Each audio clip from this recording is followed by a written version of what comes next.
Okay, so your work output and production right now probably look something like this. You feel like shit, you're pretty deprived of results, of success. So what do? You go in a grind phase, and then you go in a grind phase, you meet that goal, you get happy, and then right after that, everything goes down, and then you're ashamed, you have self-hate again, and then you start grinding again, and then you're happy because you meet your goal again.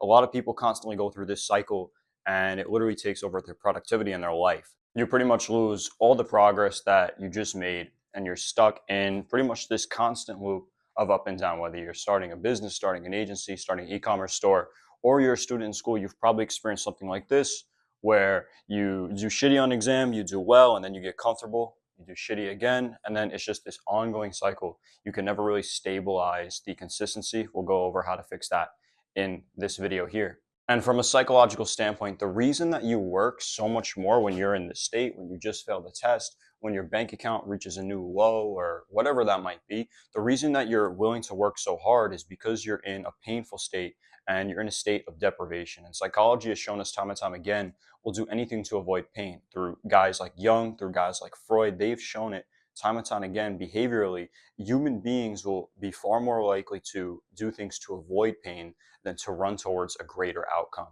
So if you take two rats, one is running toward a bucket of cheese and then another is running away from the predators, who's going to run quicker? It's going to be the rat that is running away from the predators. Reason being for this is because the rat was running away from a painful situation. So we need to learn how to program ourselves just as the rat was programmed in that situation to run, 10 times as fast compared to just running toward a bucket of cheese. The best way to not get caught in this cycle here from starting out deprived and then you hit your goal, you get happy, and then everything just seems like it's crashing down again, is you need to raise the standard you have. So the second that you get to this point here of meeting that goal, you cannot start getting comfortable and complacent. So you psychologically need to register in your mind that the achievement you actually hit is sort of painful. And you don't do this in a self-hating way, but you register it as painful in a sense that you have so much more potential left in your tank. So I'm gonna give you an example of this in my life. I take a class in college called physiological psychology. It's a lot of neuroscience shit. And on the first exam, I got a 102, and I made a commitment to myself to stay locked in on this class specifically because it's a shit ton of science. So I was kind of in this state here. I got a 102 on the first exam, perfect score, extra points as well. And then, I got a little complacent. For the second exam, I was like, oh yeah, my study habits kind of tripped up because that comfort hit me. And the 102 did not register as painful to me, and I didn't register it as a hygiene standard. So the next exam, I got a 93. And most people will be like, oh yeah, 93 is great. In my mind, I felt it hits my ego. I felt pain psychologically. And in my head, I registered that event as painful psychologically. So I had no other choice but to bounce back from that 93. The next exam, I got a 98. Now, say for example, I was content with the 93. I was like, yeah, I did good. I probably would have dropped down to a 75 or 80 for the following exam after that, simply because I started, kind of getting comfortable and complacent. You need to change your perception of the achievement.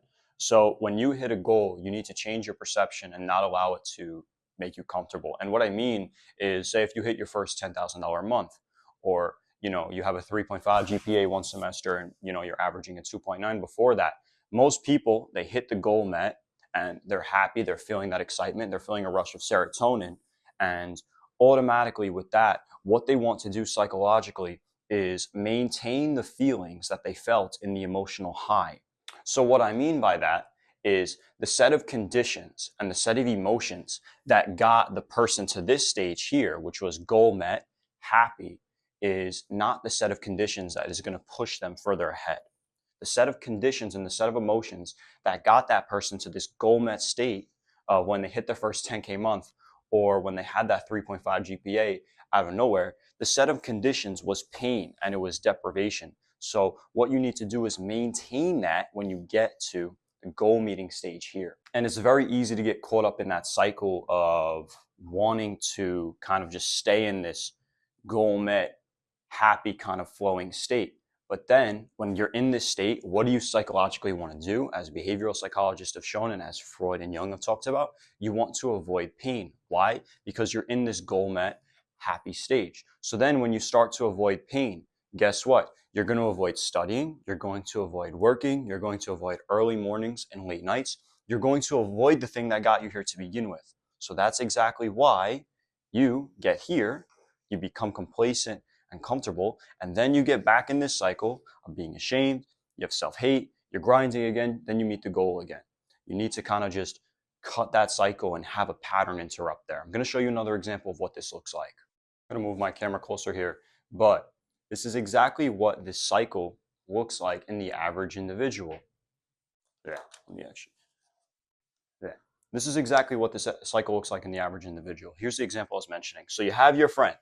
He said, because he only has $1,000 in his bank account, he's a brokey. And as you can see, he's very what? He's very deprived. So he has this deprivation, he has this state of pain. And because the state is so painful, behavioral psychology, Freud, Jung, spoke about it time and time again, what are we going to do? We're going to run from pain faster than towards the goal. So because it's painful, we work, he grinds, and then he gets to the point where he has 5K in the bank.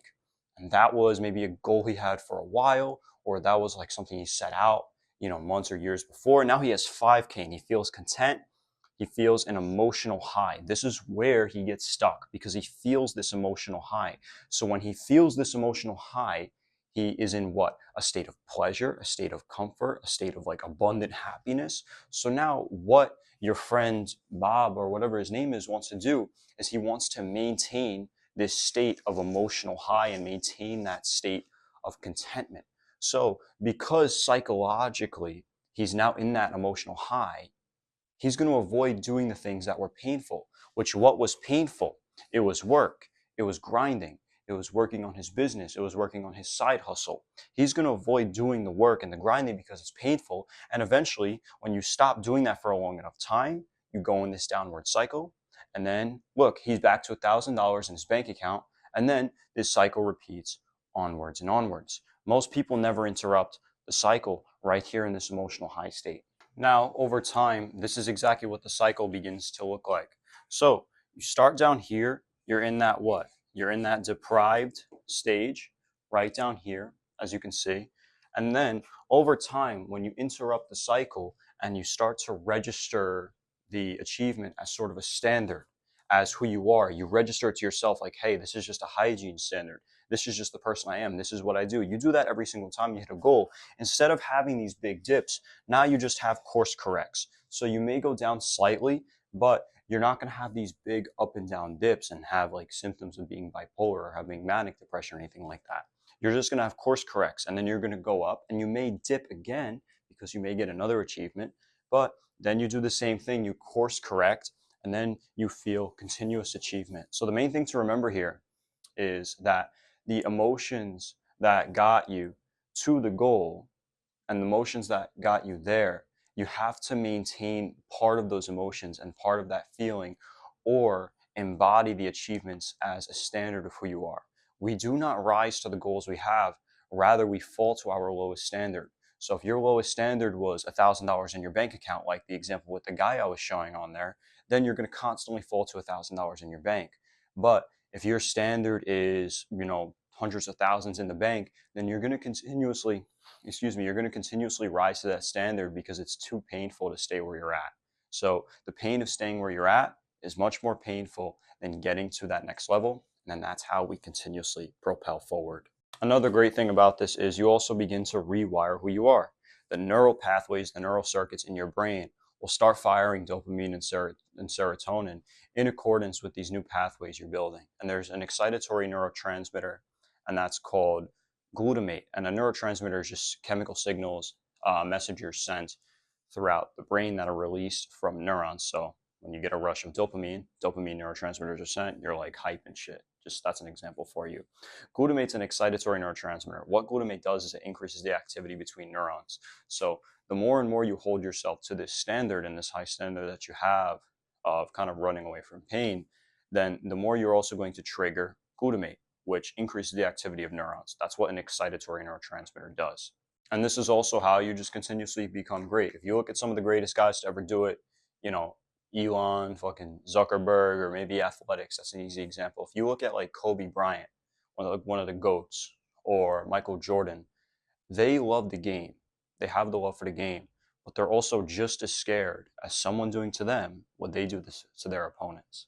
And because they have that constant, I guess you could say, pain and urgency there, it's the reason for them to continuously drive and strive towards greatness. So with that being said, I hope you enjoyed the video. And by the way, this cycle can become toxic over time. So that's a quick disclaimer for you.